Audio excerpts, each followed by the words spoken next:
Jadi keterangan beliau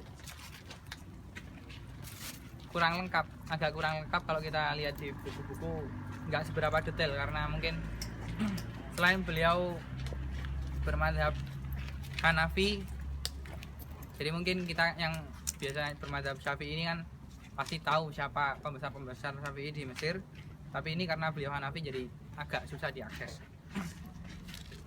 Beliau lahir di kota, beliau merupakan Kamaluddin Himam ini keturunan Turki, jadi campuran antara Turki dan Maroko. Jadi kakek neneknya dulu itu ada yang Turki, ada yang Maroko gitu.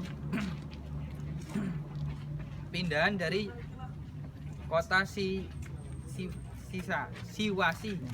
di Turki, salah satu kota di Turki.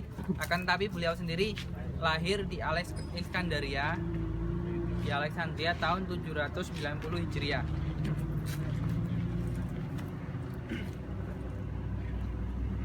Ayah beliau adalah Qadhi di Iskandaria, dan sejak kecil beliau emang mendapat didikan yang sangat disiplin dari ayah beliau, sehingga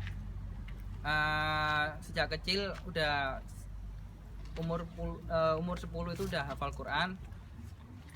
Dan setelah menghafal Al-Quran itu beliau mempunyai diharuskan belajar dan berguru kepada puluhan masyayikh. Terhitung di sini ada sekitar 33 syekhnya, mulai dari syekh qiraat dan lain-lain, ilmu fikih, ilmu faraid, badi, mantik dan lain-lain. Dan satu hal lagi yang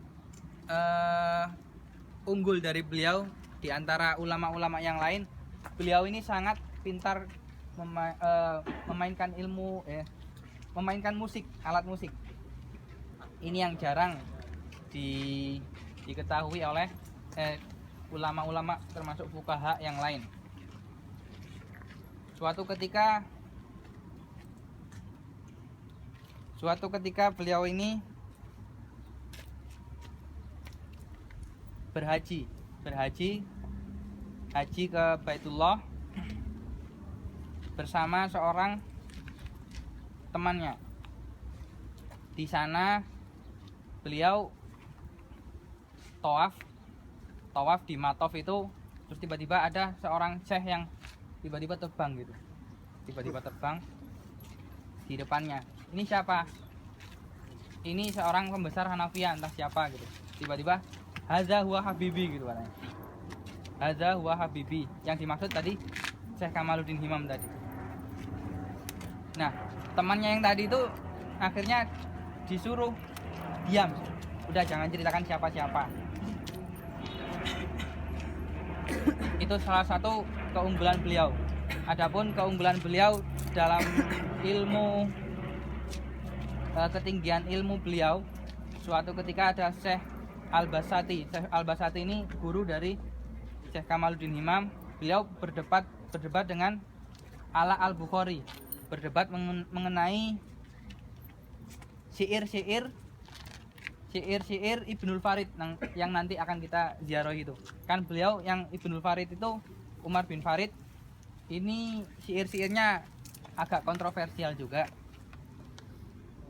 seperti halnya Ibnu Arabi dan lain-lain. Nah, gurunya ini Al-Basati ini, guru dari Syekh Kamal bin Himam ini berdebat. Saat itu Kamal bin Himam masih muda. Berdebat dengan Al-Bukhari tadi. Terus Syekh Al-Basati tadi menerima tantangan debat. Syaratnya siapa? Untuk menjadi hakim di perdebatan tadi itu, siapa yang akan menjadi hakim?